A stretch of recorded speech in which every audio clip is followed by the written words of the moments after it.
Hey everybody, how's it going? This is Rob Turley, your host at Down the Rabbit Hole podcast, and today I have somebody known as the AI nerd, which I wanted that name, so kind of like screw you, but not really. But I have Thomas Helfrich. He's a fantastic guy. He's all about like contextual data, meaning is that using artificial intelligence and leveraging other automation platforms, as well as very talented humans, in order to create digital relevance. So create content strategy, drive engagement. And I mean, for example, if you look at his LinkedIn, he's got over 100,000 followers on there. So he's doing quite well for himself. But it's about leveraging humans and technology to work together as a symphony in order to create maximum relevant engagement, which is very exciting for me. Why? Because that's something that I've been trying to do, that a lot of other people are trying to do. And I can guarantee you, everybody listening to this podcast right now, except for maybe one lucky son of a bitch, needs this type of engagement, that needs to grow this type of effort. So Thomas, please take over from here and give us a little bit of a taste of what you do, what you stand for, and all that good stuff, because you'll be able to introduce yourself better than I ever would. I think you did. I think I can leave. I think you just nailed it all. All my talking points are done. It's great. Thank you. No, hey, Thomas Helfrich.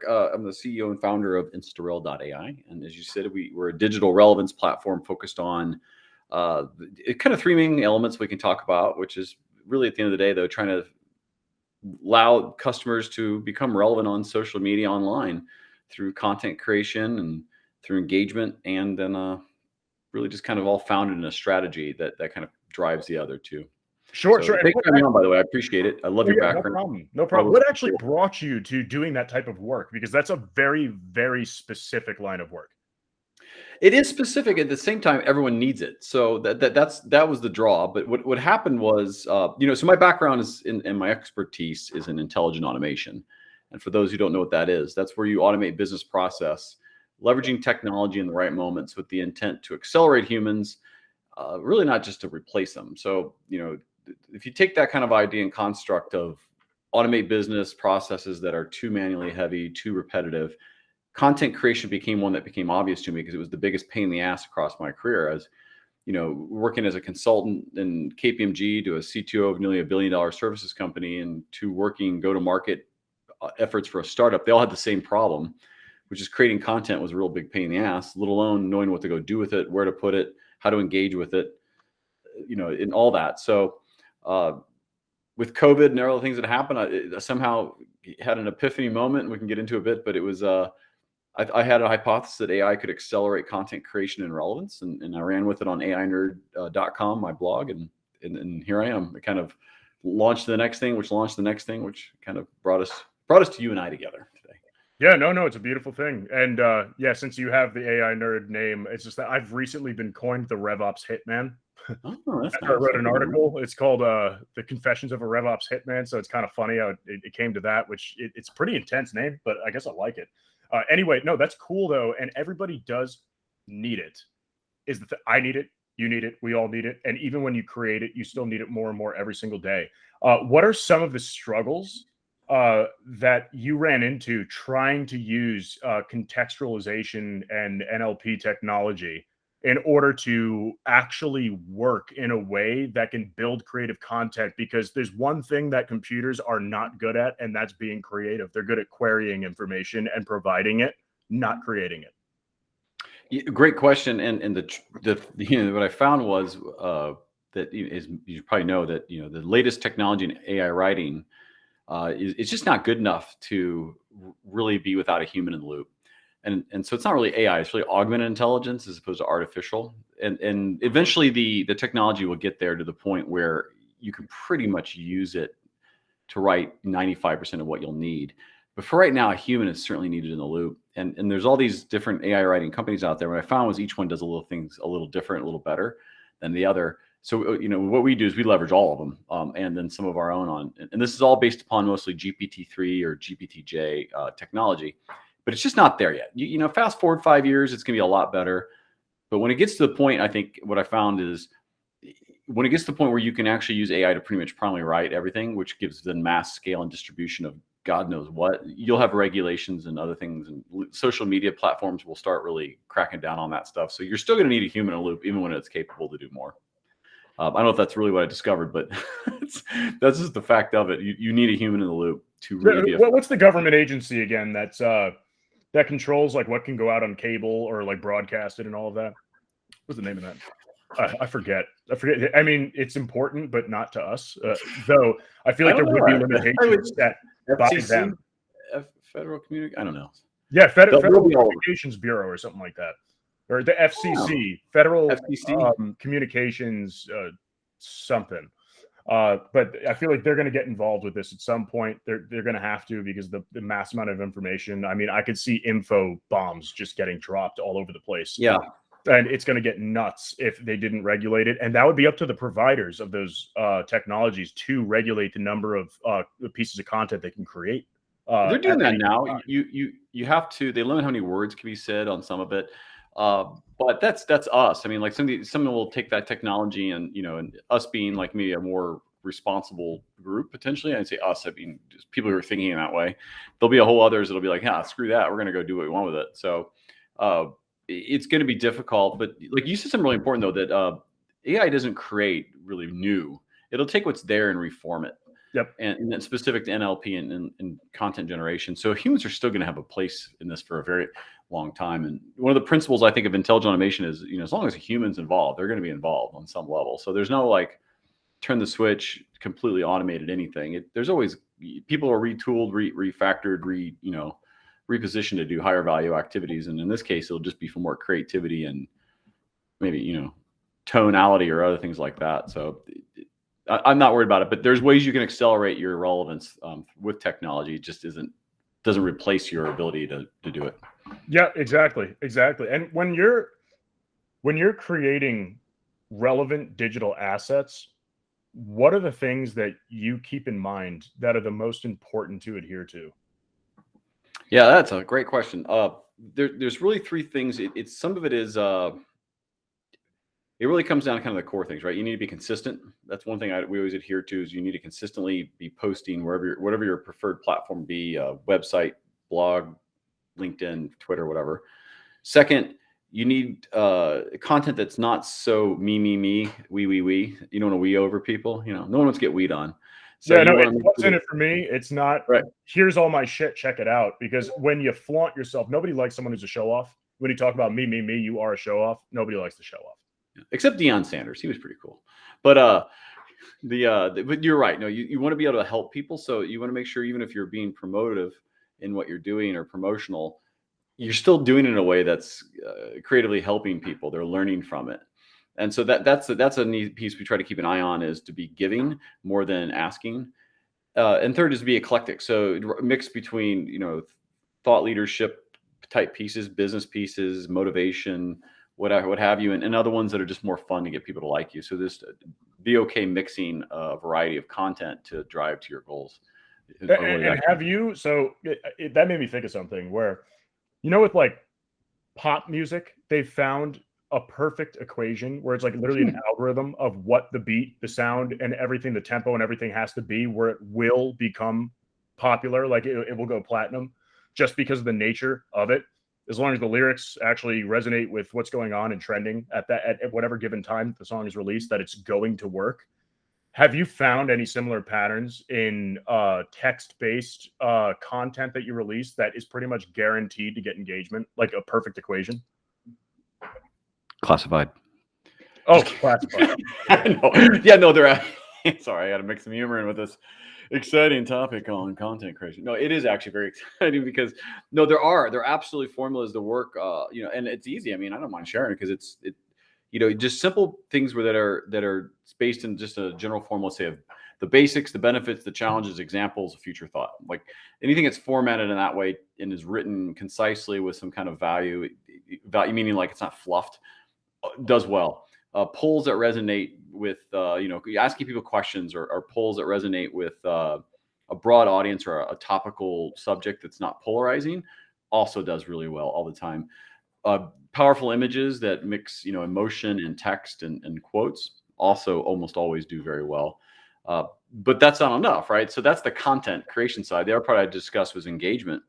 And so the engagement piece is what's important in that, is if people are interacting with your post or your article or whatever, what have you, or video, you need to interact back in a timely way. You can't just throw it out there and, that's once again not giving. That's just asking people to do it. So if you're not replying back, messaging them, following up, and interacting as if it was a conversation that had, no one's going to continue to have a people need conversation. to feel like they're involved or like they're a part of it. And when you don't interact back, they don't feel like they're part of it. It's very one way. Yeah. Exactly. For example, with LinkedIn, one of the largest drivers of their algorithm for your post to either go viral or actually get more engagement for it to get to the top, of people's feeds where it's not sitting at the bottom of the barrel, is when the author is interacting back with the people who are commenting in a timely manner, meaning under a 15-minute window. Also, comments that are under 25 characters on LinkedIn are considered irrelevant. I would agree with you. And most of the time, the ones that are under 25 characters or even maybe 25 words typically are they're afterthoughts, right? People aren't really into it unless there are times, like, it's literally ignored by the algorithm. Oh, I believe it, because it's to combat some of the automation that's on there. So I think if there's ways to get around that. Wow, thanks for sharing this post. Like all that crap, yeah, it's completely ignored. Fresh and bold, mate. That's my favorite one. Fresh and bold. God, mate. Don't forget the mate. Oh, it's fresh amazing. and bold. Does that hit 25 characters? Do people know that when you comment like this is great or something like that, that it's pretty much like it means that you don't give a shit about their content, or it's interpreted as fuck you, I don't care? I think it's probably have a great day. I don't know. Yeah, but you're right. So I think really kind of way where you'd say that, where it's actually kind of meant to be an insult or to have a terrible day. Like, yeah, have a great day, buddy. Yeah. So, good for you, buddy. Yeah, exactly. There's like contempt, just destruction. Hey, guy. Like when you don't know somebody, it's kind of like, yeah. So well, they're good people. That's always my favorite when people say when they really don't want to hear your story anymore. Like, yeah, they're good people, good stuff. Yep, exactly. Or down south is bless your heart. When they say that, it sounds like the sweetest thing in the world. That is the world's most polite way to say fuck you. Or stop talking about that subject. I'm tired of hearing about it. Yeah. I don't know how we got on this. This would be good content. Things you say that actually mean F you. Things that you can say that seem like they're nice, but actually mean horrible things. Right. You're welcome. Or saying give me an idea for a new post. When someone says thank you, you say, oh, no problem. If you just go straight up, you're welcome, it means that you had the expectation behind them thanking you in the first place and that you were owed the thank you. So we're not going down that rabbit hole. Sorry. What's funny is that so when I first started the AI Nerd YouTube channel, look at that plug. Ran it right in there, didn't I? But the point was, no, when I first did, I didn't know what I want to do. It made my personal funny one. And I did a bit on, I think, Prius drivers, but also on the word sure. And I can't stand it. Like there's a cultural differences between someone going, sure.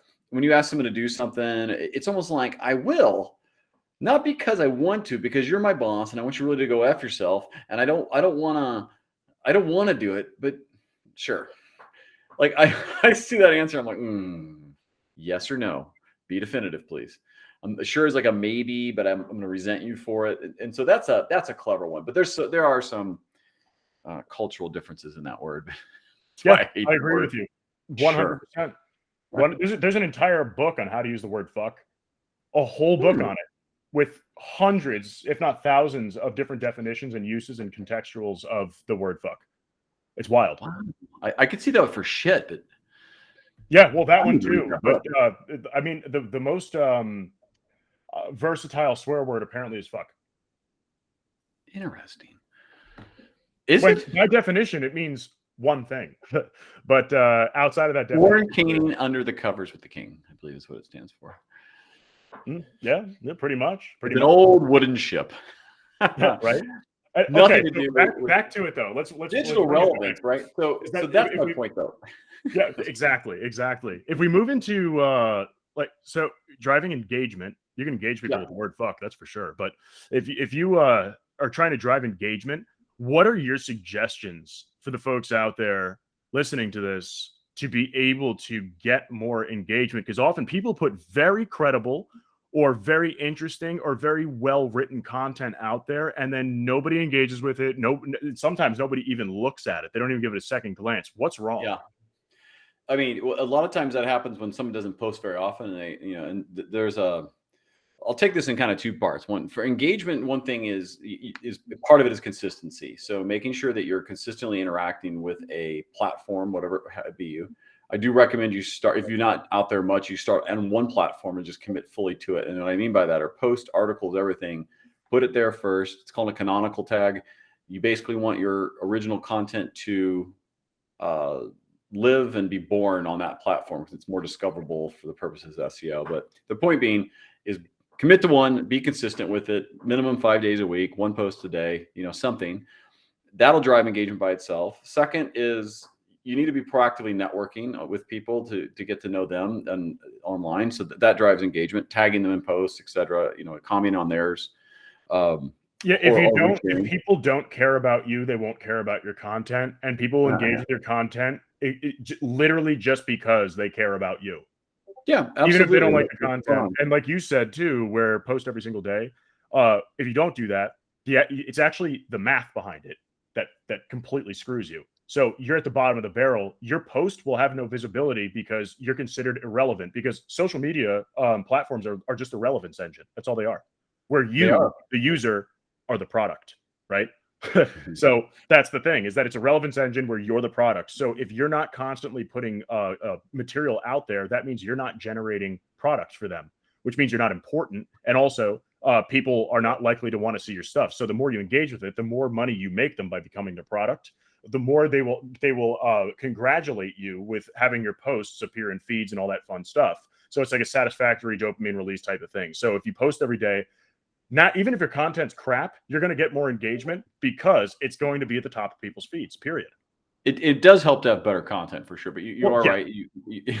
That does help for the the math being where it shows it in front of 10 people. If 10 viewed it for longer than so much time, it shows into another 10, and then so on, and 100, then and off it goes. And so on the engagement side, though, that takes a lot of time. So some of the recommendations are, you can outsource some of that engagement if you're allowed to on the platform, or there's other creative ways to drive better engagement, but so you don't have to do it. But at a bare minimum, let's call it not the people like myself who have an incredible amount of social media work being done at once, but I would say just give you like 30 minutes to an hour today to write. If anything, here's a simple thing you do is go share a trending story on the homepage of your platform, LinkedIn or Twitter or something else. Go reshare it, read it, have a thoughtful comment that's, a paragraph long of something, ask a question back to your people who may watch it, and share it. And then at the very least, you've added value into that platform because you've taken something that's already trending and help it trend further. Yeah. And so, and adding value is key, because if you want to generate leads from LinkedIn posts, which is easy, I do it all the time, right? It's about adding value to and starting a conversation. If you leave a comment on someone else's comment, it's conversational. If you leave a comment in general, it needs to be something that is easily becoming a conversation, maybe controversial, maybe something that people are very passionate about, but adding true value and conversation to it. So there's a back and forth. Once you get the back and forth going, that's when you've achieved it, and keeping that going. So never finishing. And I would teach my team this all the time. Never finish on a dead end. Saying, oh, well, that's great. What do you say after that? Nothing. Or bless your heart. Like that's fantastic. Or it's like, I feel this way about it. And then you're not asking how they feel. It's one way, therefore it's a dead end. They say, okay, cool. You feel that way about it. And that's the end of that. So never leaving dead ends, and then often finishing on a question, right? Always, yeah. But I am going to be commenting on your post from now on with bless your heart. You're good people. That's how that's coming. Bless your heart. Yeah. Bless your heart. Bless oh my God. That's a Southern thing too. It really is. When I moved down south, my God, this lady said it to me in a gas station, and I was like, oh, that was so sweet. And this other lady was like, you're obviously not from around here. So I'm going to let you know ahead of time, and always remember this, because this is a very important thing down here to remember. When she said that to you, that is a very bad thing. Okay. She was pretty much telling you that she wants nothing to do with you by saying that. So keep that in mind. Bless your heart is the opposite of what it means. And it means go die, pretty much. A friend of mine's he's a lot of things, but one of the things he is like a Southern Baptist preacher. And I give him crap for it, not because it is, because he realized one day that when he would say, he was telling me the story. I didn't even unveil this, but he was telling me a story that he used to say, praise Jesus. every time he was frustrated. And someone said to him one time, well, you don't cuss, and he doesn't cuss. I don't know how he does that, but what he said was praise Jesus. Like, you're effectively cussing because that's your way internally that you're angry. And the difference is I'm just saying a cuss word and you're using the Lord's name in vain. And he was like, shit. That's what he said. Like, and he never cussed. And I thought that was funny because the guy who never cussed finally released the cuss word. And he never doesn't do anymore. Yeah, it makes sense. It made sense. Never use the name of God in the voice of anger, like, or whatever it is. That's like Luke something or another. I don't know. I don't know nothing about the Bible. I break the rule a lot. But it was just funny though, like, with how the things you say and coming. And I'll tie it back to the digital relevance. The things you say and how you say it, and how often you do it, and where you do it, and online creates your relevance. And the final part of that is, and the engagement is, what do you want someone to do once they actually interact with you? And initially you might be like, nothing. I just want them to have a conversation, which is a great strategy, and then go do it again. And at some point you should probably meet with that person or connect with them on a different level. But you want to probably try to give 3 times until you ask for anything. And the 3 things might be just comments on their post, or resharing of their article, or something else. Or maybe it's just asking who they'd like to meet, or meeting with them and just driving value before you try to sell them a thing or do anything. And if you can do that, not only will people just honestly like you better, you'll get better results for the leads you're trying to do, because you're going to spot a lot of people you actually can help, and they can actually help you. And they'll truly appreciate that. Yeah, and it'll keep people from having that immediate reaction of, what the hell does this guy want from me? They're probably gonna have that. You want to avoid. You don't want to be one of those people. Like, what cracks me up the most, people who post about their product and people who do initial outreach with a pitch. Just stop all of it. Just stop all. They shouldn't be allowed to use social media. It's. I mean, come on. The people who do that, I don't know who does it here that's listening, or anybody, or if I'm insulting anybody. I do it every day. But guess what? It needs to end now, and I'm not actually sorry. But my question is, if it doesn't work all the time, like it doesn't, why do you keep doing it?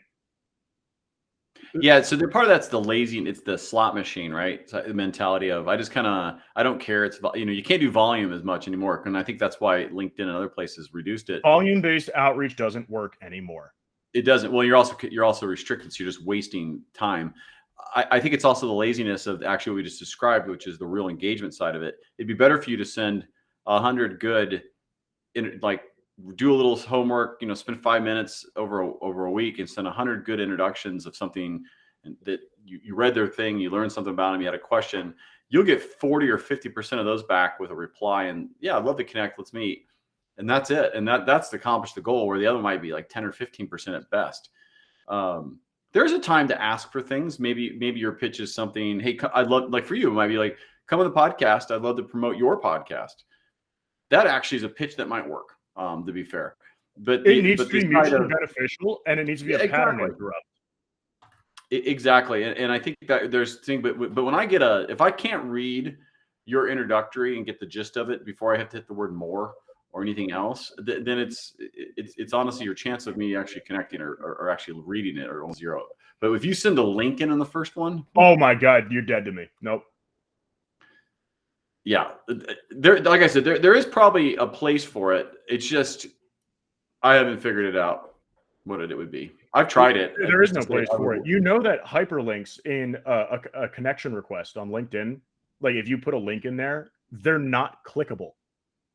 They programmed it to not be clickable. You cannot click them. So if you put a link in there, what about an email LinkedIn works, that means you're expecting someone to get a connection request from you, and then expand the actual connection request to see the link, and then copy and paste the link into another window or another tab to look it up and then connect with you. That's absolute batshit crazy. And then you have on a phone, you can't even copy the text out of a connection request text box thing that pops up. I know, it's horrible. So what is the expectation there? I don't know. I'll sometimes do it after once a connection request is made. I'll send something out. Hey, drop on my calendar. I'd like to learn more. People do that pretty often actually. I don't like the one and done calendar request, man. No. I don't You don't do do it. Like, that? for example, my calendar request to acceptance rate on LinkedIn is about 87.9%. Why is it that And high? Because I you hit never it like lead a with it.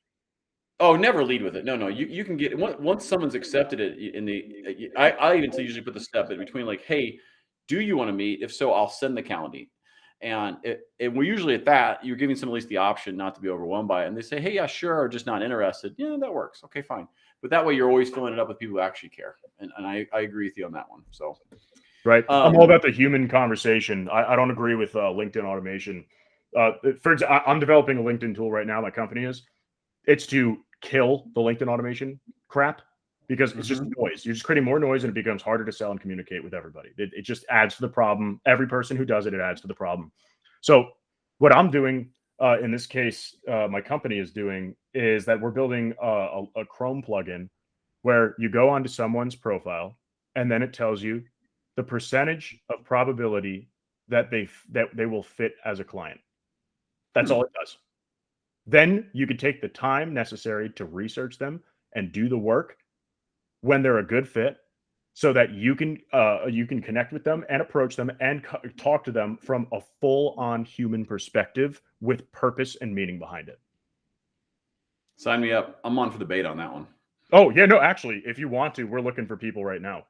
I will beta the shit out of that. Oh yeah, no, you'll put it up for the real test. I'll be a master beta client. Oh damn, nothing better than a master beta, right? Master beta. Like, I'll be one of your best ones. Oh, that's fantastic. That's good stuff. such an old joke. What is that? The first time I heard it was Austin Powers. That he's a master. Oh, it was from a Richard Pryor movie, and the kid he had to spend 30 million in 30 days or something like that, and the kid's name was Master Bates. Oh, they called it. What was that? It's the something. It's some guy's name challenge. It's just an old movie from the 80s probably, and it was like I remember that watching. I thought that was Richard Pryor's hilarious, man. Fantastic comedian. Yeah. Okay, so moving to the last piece here. I know that we just kind of like that was a weird bridge. I don't think So you do it. that's gonna like it, but I want to talk about one more thing before you leave us today and we finish this up.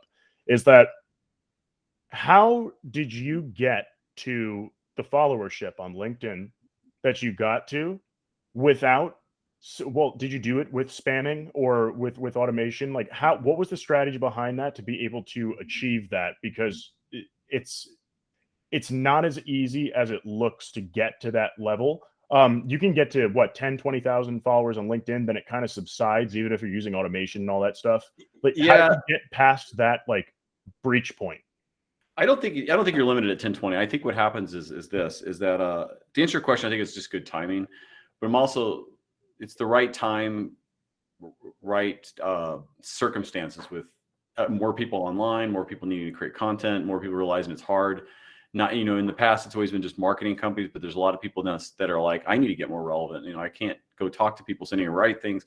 So I think there's an influx of need and demand. Hence why you see an increase first with the AI writing. So, but that's just not enough. You can see AI writings moving to some of the models that we do at InstaRel.